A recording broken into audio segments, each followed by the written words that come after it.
everyone, welcome to my channel. My name is Gary. I'm Brittany. And I'm a registered respiratory therapist. And I'm a nursing student.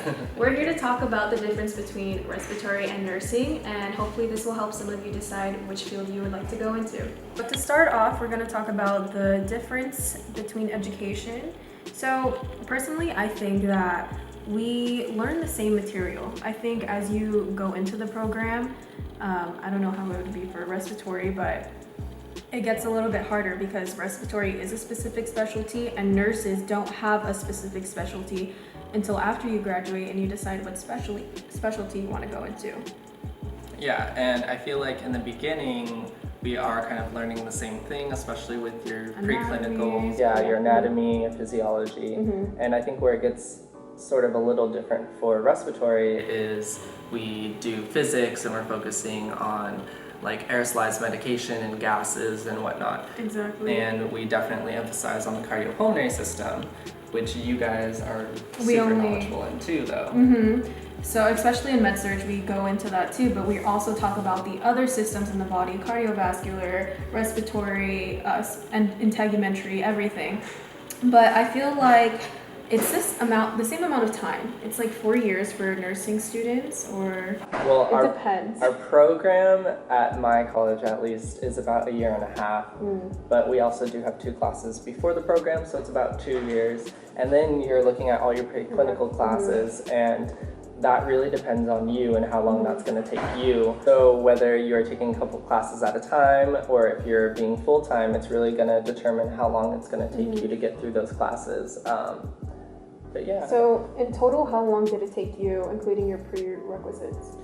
Personally, for me, it took me, I want to say like 4 years, but I was also working and I transferred different colleges, and so it's definitely a different process for each individual. What about you? So it took me 4 years as well. I did 2 years prerequisites, and then I jumped into my nursing school program, which is a trade school. So they do things a little bit differently. They're an accelerated program. But in total, it took me 4 years, and I graduate in 6 months. So I know, I'm so excited. You know, we should have done how we know each other. Oh yeah. Well, I guess we can talk about that really quick. So for those of you guys who don't know, I actually know Brittany. We worked on a little Disney Channel show called Ant Farm. And yeah, that's how we met. And then we actually went to COC together, and we had psychology or sociology? Psychology. One of them, yeah. We had psychology together, and then we've always stayed in touch. Yeah. So now we're here. Hopefully we work with each other in the future. Yeah, that'd be really fun.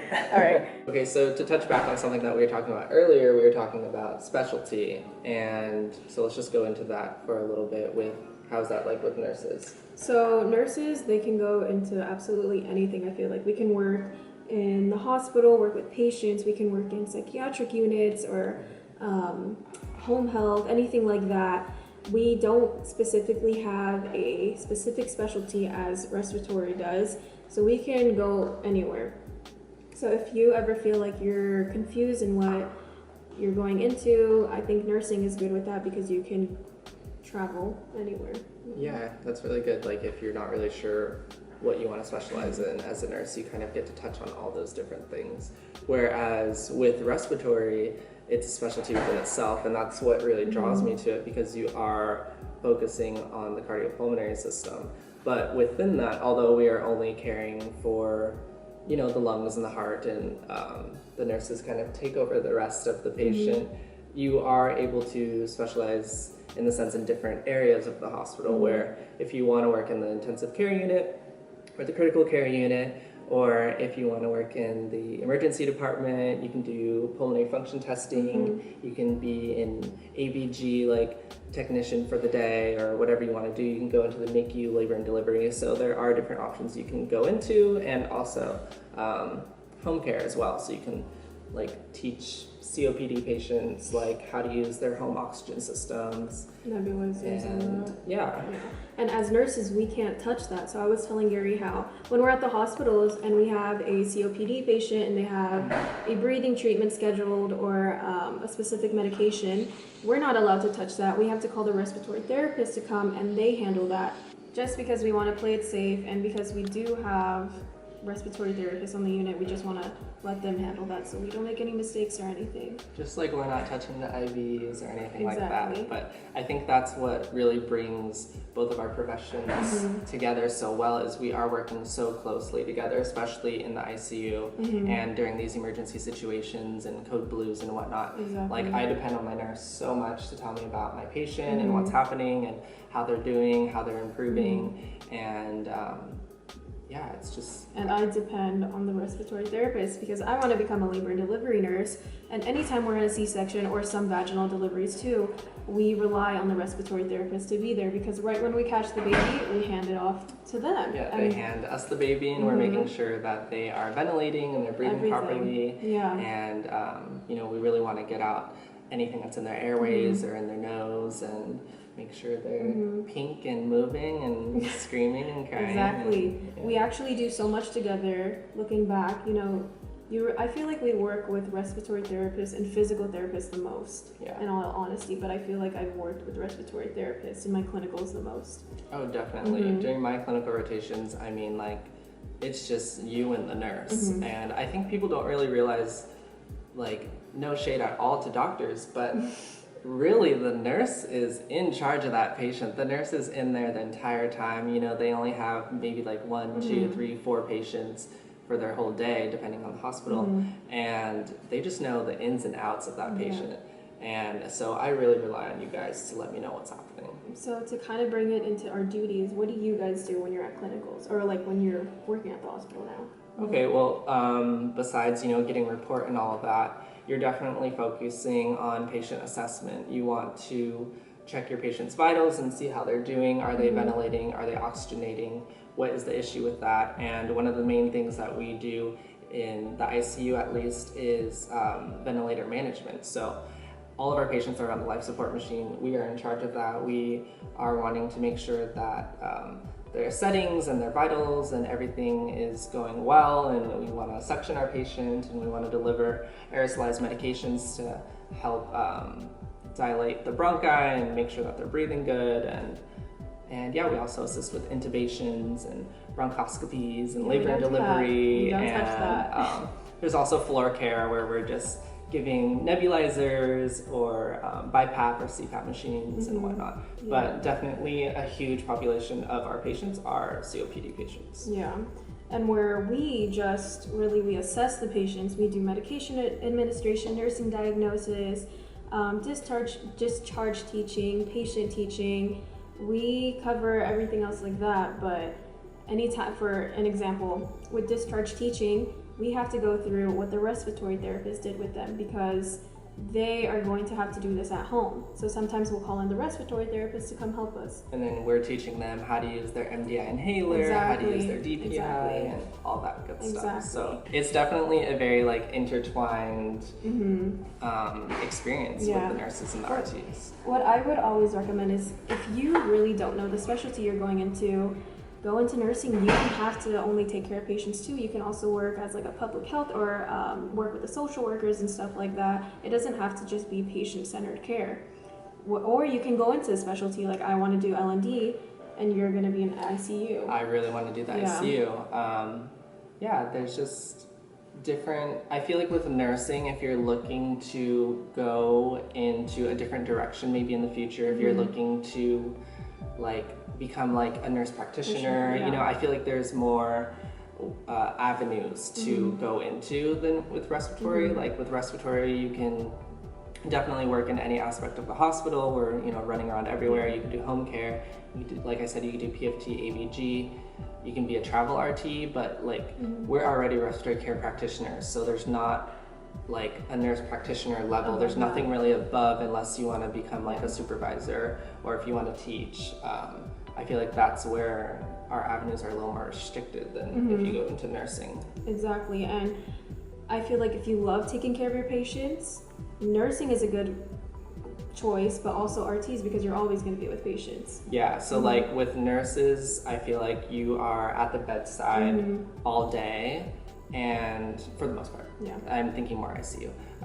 And then with respiratory, you are going to be at a bedside in the ICU, but then you're also going to be running to a code in the floors. and they may also You're, like, need floating help. around. Yeah, you're more floating, which I love because like you get to run around and you're not sitting still, and you get to like experience different people. But if you like the more confined, like you want to focus on one patient, you really want to see that patient get better, Stick with nursing, because stick with nursing. for us, you're going to be with that patient 12 to 13 hours that entire day, and it's going to be on you to do everything: medication administration, intake and outtake, their procedures being done, all of that.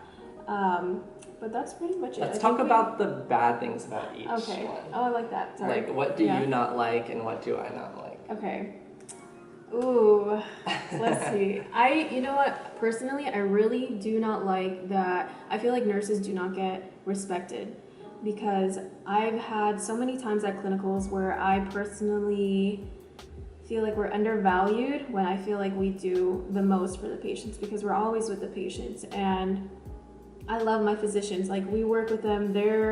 Of course, they're higher above us, and we have to meet listen them, they to give us everything orders, they say. they know a lot, they're very knowledgeable. I love them, but sometimes I feel like they undervalue us. Other than that, I really don't have any cons with nursing. Let me think. Let's see. Well, that's so funny that you think that, because I feel like at some facilities, respiratory is so undervalued, and like sometimes people are like, it's the RT or something, you know, like there really can be those vibes. But yeah, I guess I also think that nurses don't get enough credit in the fact that everyone's always thinking like the doctors for saving me. I'm like, well, what about the nurses like who are by you? Or like they'll think the nurses but not the RTs, but you are on the life support machine. You know what I mean? RTs too, because you guys are like basically the ones to bring them back to life. Exactly, you know? And we're like, the ones to care for them after. Yeah, and like we're extubating them, taking them off the life support machine because they're better. It's definitely a teamwork atmosphere, but I feel like a lot of the times we aren't acknowledged for everything that we do.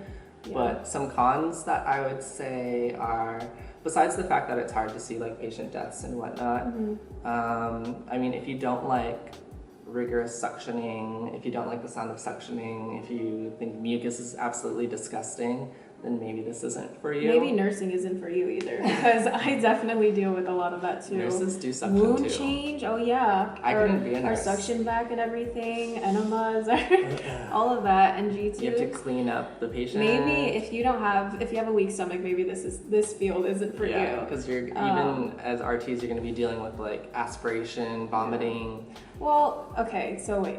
I just contradicted myself, because maybe you can suck it up like your entire period in nursing school, but afterwards you can go in to do like cosmetics or something else, paperwork, you know, or work with the social workers like I said. You can do something like that, but in nursing school you are going to get your hands dirty and you are going to see pretty nasty stuff. Yeah. But I feel like you get used to it. I mean, that doesn't bother me. And on the topic of, is this something for you? Are you going to be able to do it? Is this right for you? Is this the right choice? I mean, I think every single individual who goes into the medical field questions themselves. And every semester, every quarter, whatever school you're going to, however your system works, you're constantly going to be wondering if you're capable of this, if you're competent, if this is something that you want to do, and you're going to go through those motions, especially if you're having a bad day at clinic, or if you had a bad test, or like whatever, you're always going to second guess if this is something you can do. And I think definitely stick with it. You know, if you had a slight passion for it in the beginning, like don't lose that passion. And because whatever you do in life, it's always going to be hard. Yeah. But I believe that if you had that inkling to get into this, then stick through it, because I'm sure in the end a good outcome is going to come. Yeah, you know? definitely. But I really feel like there's not any other cons to it. I mean, No. Unless you have anything else. Why did you choose this then? So I chose respiratory. I mean, I was introduced to respiratory through my grandmother, who is a respiratory therapist. And I just remember her coming home and just being in like awe of her and like her white coat. And I just thought she was like so cool. And I just always thought the medical field was interesting, but I actually never looked into respiratory or anything until I was at College of the Canyons, our previous college. And that's when I started researching respiratory, and I just kind of fell in love with the specialty of it.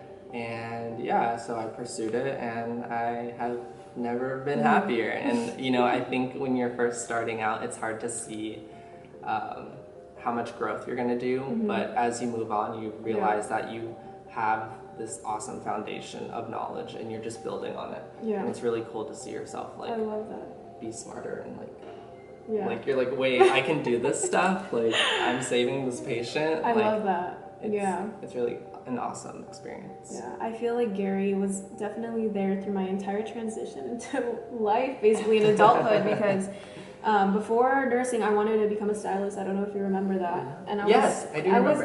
For FIDM. I definitely remember. Yeah. I was in FIDM too.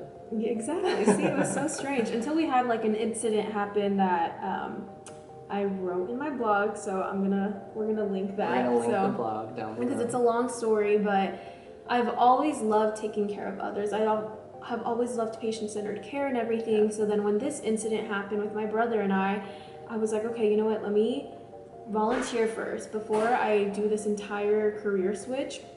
Let me volunteer and see if I even liked it. And I fell in love with it. So I've always liked patient-centered care and taking care of others, but just being at clinicals and knowing that I'm there helping them and making a difference and at least bettering them somehow, I love that and I live for that. So if you feel like you love taking care of others, I've always recommend like volunteering. Can you volunteer as an RT? You can, right? You actually can't. I tried to do it before I was in the program, and they were like, they thought it was really weird. They were like, oh, like only like RT students shadow us. So it's kind of hard in that aspect. But I think if you can volunteer at any sort of hospital, You'll see.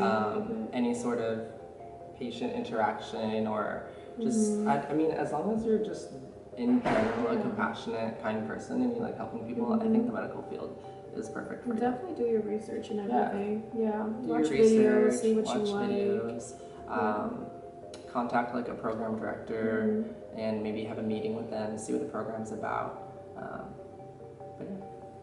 Thanks guys for watching our video.